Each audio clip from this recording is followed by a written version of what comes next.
approaching 6:19 here on Morning Edition, and we want to take a look at what's been happening at ArcelorMittal and the layoff of about 600 workers. The meeting, apparently, in the end there, that would have announced all of this or preceded all of this was all for show, according to the Steelworkers Union. They see the talks that the steel and mining company ArcelorMittal had with them prior to the laying off of the 600 workers as a sort of farce. It says the company made the decision long before the two parties even met. On Monday, the workers were informed that they would be laid off and placed on mandatory vacation until January 15th. A move the company said was done in good faith for the Christmas season.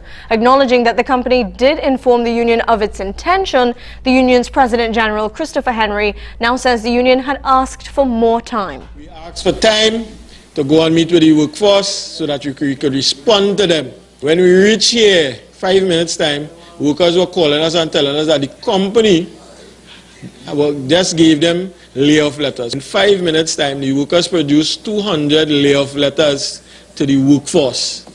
So this means, obviously, that was a planned thing. ArcelorMittal has said that given the recession that the global steel industry is facing, they have no choice but to begin laying off workers. The company, whose shares have plummeted roughly 62% for the year and 22.5% in the last month, has shut down operations temporarily at its Point Lisas plant since November 4th. And to discuss all of this, we are joined by some key members of the union's executive. And next to me, we have Ramkumar Narinesingh, the second vice president. In the middle there, we have Christopher Henry, the president general. And at the end, Timothy Bailey, the Chief Labor Relations Officer and Executive Treasurer. Good morning, gentlemen. Good morning.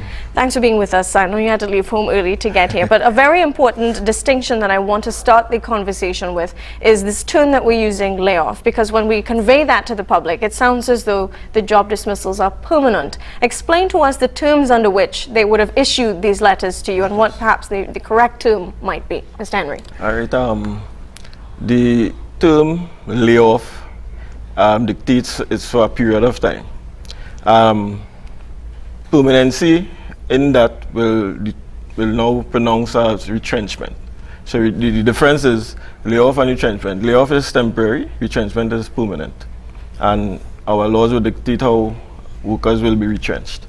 While the layoff is not specifically outlined in any document, there are precedents in the courts that will dictate how layoffs should be dealt with and handled. All right, so preceding what would have happened in terms of the distribution of letters, Mr. Narinesingh, tell us about that last meeting that you're saying you all had with the company and where things stood at that point in time and what you all would have asked them in terms of engaging with your members. When we met with the company on Friday, they were supposed to come back to us with some figures as it pertains to the amount of people who were supposed to who had mandatory vacation to go on, accumulation over 2 years. And we had an expectancy that they were coming to talk to us about that and what they're going to do going forward. And the MD came, he told us, he started off with a preamble about the economic situation, which what we heard before about, and then he simply told us they're proceeding with a layoff, right? He continued to mention that we still have the option of getting an agreement where we could have mandatory vacation. The union was not in a position to do something like that. That would have contradicted our collective agreement, 14.2. And he said, well, they are proceeding on vacation, proceeding with a layoff. 10 minutes after, because we left, we went to the office, and our office is 10 minutes away from the company's compound. Workers called us and told us they were currently being laid off in 10 minutes. It suggests to us that the company is definitely prepared for that.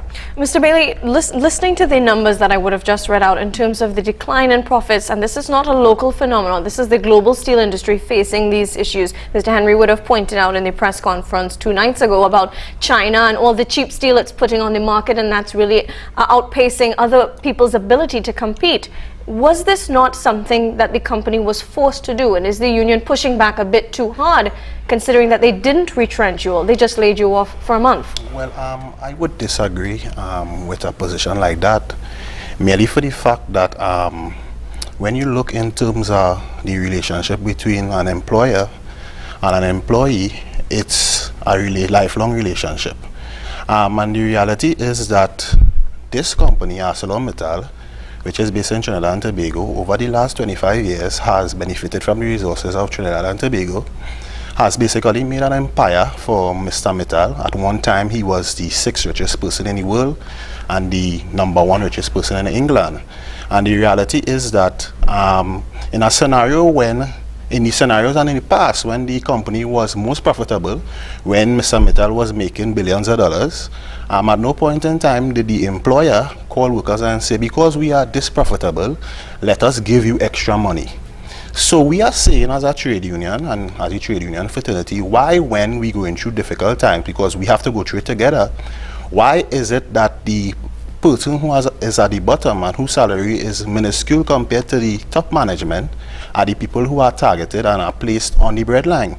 As it relates to the International Labour Organization, the ILO, they have recommended that employers should not treat workers as commodities but assets. And a scenario like this, when you look at it from the outside, it's very clear that the employer in this situation has treated its workforce as a commodity. But in situations where we might be seeing elsewhere that people are being entirely retrenched, in this situation they give you the $2,000 stipend and they said come back to work on January 15th. Is that, given the economic circumstances, at least an attempt in good faith to keep the employees on in the more medium term as opposed to the short term? Well, I want to explore the whole basis on which we're talking, what has happened.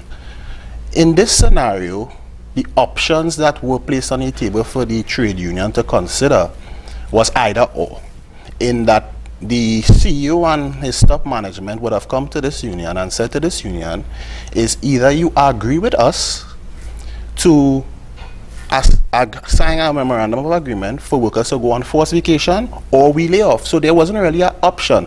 And we are saying that this company, when we look at what has happened, when we look at the company's current situation, there are a lot of maintenance jobs, there are a lot of repairs, there are a lot of housekeeping.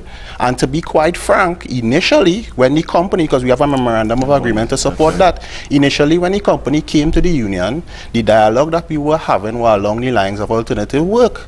Workers were placed in a position where we were doing alternative work, workers were cooperating, workers were coming to work, assisting in repairs, assisting in maintenance, and then suddenly out of nowhere, the option of forced vacation, or if you do not have an agreement with me, Mr. Union, I would be laying off your workers, was placed on the table. So the union was placed in a position where we had no option. And I think when you look in hindsight at what has been published by the company, this $2,000 stipend is not even 25% of the lowest paid worker in our bargaining unit. And the company has published it in such a way that I am saying, as a trade union representative, what they are doing is saving face and is about image. Mr. Henry, have you all, considering the release you issued, calling on the Labour Minister and the Prime Minister to intervene, have you had any official communication with the Labour Ministry? And even if you haven't, what is the next step for the union? Well, we would have written both the Minister of Labour and the Prime Minister for the intervention. We are hoping that the Minister of Labour, and recently she would have said that retrenchment has to be, the layoff has to be a last resort in these circumstances. They would have also said that no company should use these current circumstances to lay off or retrench workers. The dialogue, we would want the dialogue to continue, and we would want the Minister of Labour and the Prime Minister to come to intervene and to have the tripartite approach taken where we could sit down and have a dialogue. I want to also say that this company, it is not now they have been high-handed in terms of what they are doing. For years ago by, we'd have had a matter since 1998 where recently we'd have won in the Privy Council where they was abusing workers, the citizens of this Trinidad and Tobago, contract workers who work in bargaining union positions were denied the right to benefit from the collective agreement. Things like pension, medical, housing, the right to sick leave and pay, they have denied them. We have a judgment in the Privy Council that's saying that they were wrong in doing so, and they continue to do that. And today we sit here fighting a company, a foreign national, a multinational, a private entity that comes into this country and flaunts the laws of Trinidad and Tobago and wants to do citizens anything. I want to mention today that in March of this year, this union would have been marching on the streets, demonstration against this company, this Robert Bellyle, this Canadian citizen that came into Trinidad and terminated over 157 plus workers and that company on the port and had them on the breadline because they were members of this union. In a month and a half ago, he terminated 800 contract workers from that company. We raised our voices. This foreign national is in this country doing what he wants. And today, we sit here with 600 permanent workers on the breadline. When will this stop? When will we put policies and legislation together that will stop these foreign entities, multinational, with their deep pockets from coming into Trinidad, coming into our sovereign state and doing what they want and taking advantage of citizens? When will it stop? And we are calling on the Prime Minister, we are calling on the government and President to let's sit down and discuss a sustainable industrial policy that will deal with not only absenteeism as the ECA and they want to bring the employers to discuss, but let's discuss sustainable industrial policy so that in times like this we'll be guided by something and protect our citizens. Mr. Narinesingh, considering you're calling for this intervention, but there's a very short time frame between now and when the workers are supposed to come back out to work. That's just the middle of January, right around the corner. What then would be the position of the workers coming back to work? Would it be a difficult environment for the two sides of the coin to get along? And will there be any progress, you think, in terms of coming to some accommodation where workers can stay on given the environment, but perhaps, as you said, alternative work, perhaps lesser hours, some kind of creativity to keep the arrangement going? As it is, at this point in time, it's already difficult because you have people home for Christmas, you have people can't pay their bills. So it is going to be difficult. I don't think the workers is going to become so difficult that the workers are not going to be interested in coming back out and doing their job. In terms of exploring alternative, we have been open, the union has been open, the workers have been doing that before. We are not against that. We don't have any problem, the workers don't have any problem with doing the maintenance and bringing the plant up back to where it needs to be. So I know that the situation, the relationship is going to be strained now, given that the company has taken this high-handed approach. They no longer have, they don't have clean hands at the table. But the union is willing. We are willing to sit at the table. We are, and as the President General has just indicated, we feel that we need the tripartite intervention to maybe get the company to follow along in a more legal way, rather than just do things illegally and then deal with us in a real this way that would be dealing with us. Given the situation that the company has pointed out that the steel industry globally is facing, Mr. Bailey, what would be perhaps the mindset that workers should have at this point in time? There's a 1-month layoff on the table, but there's a deep possibility that as the recession deepens next year, that there could be some more permanent retrenchments, that things could get worse. Should workers at this point be thinking about what else, what next should I be looking for in my career? I would like to think positively. In 2009, we had a similar experience, and the company, in no uncertain terms, did a layoff, and continuing from the layoff, retrenched 119 workers. That matter is before the industrial court at this point in time. Those workers are still off the job. There is a possibility that the company may return and the company may undertake a retrenchment exercise. But I would like to think that when you look at what the historical information that is before us, and you look at the steel market, over the years, the steel markets have always been fluctuating, and the employer is very well aware, just like the union is aware, that the steel market, the business of steel making, is something that fluctuates. At this time of the year, historically, the demand for steel has always been low. True. But of course we're talking, and as we would have pointed out, like we're looking at about a decade-long period of time when there's been an overall decline, and 600 workers is not an easy number of people to keep employed when you're facing this kind of challenge on your revenues and profits. So is it that workers should be at this point contemplating what else can I do? As you touch the point on revenues and profit, that is a relevant point you brought. As I said on another show. What is the comparison as it relates to top management and the expats who are in this country compared to the workers who are on the ground and who are core to the business of steel making? We are saying that it's chalk and cheese. We are saying that basically the top management of this company are very well paid. The workers at the bottom who are core to the business are not even comparable. We are paid in TT dollars while our brothers and sisters and sister companies abroad are paid in US dollars. In Trinidad and Tobago, this company, and I'm saying it again, has benefited over the years, for the last 20 years, from cheap natural gas, cheap electricity, a port comparable to none, while our other brothers and sister plants truck material to their ports and pay millions of dollars per year to move material. When we finish produce wire rod coils or billet coils, we have a port that is meters away.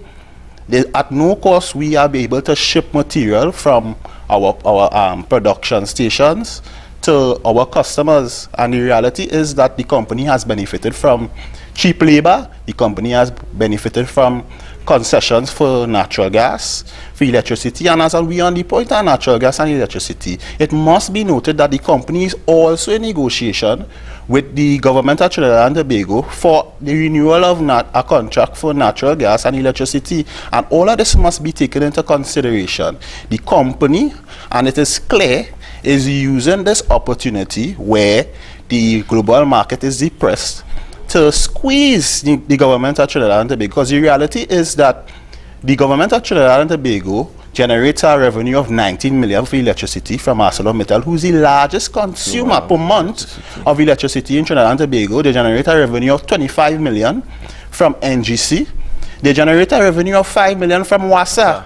All right, Mr. Bailey, hate to cut you off, but time is really escaping from us. I thank all three of you for coming here this morning to help us see all sides of the coin, a very ticklish issue with both sides at loggerheads at this point in time. Workers expected to head out back in January to get back on the job. We'll see if anything changes between now and then. We're going to keep our eye on the economy when we come back with the president of the Contractors Association, Mikey Joseph, here on Morning Edition. Stay with us.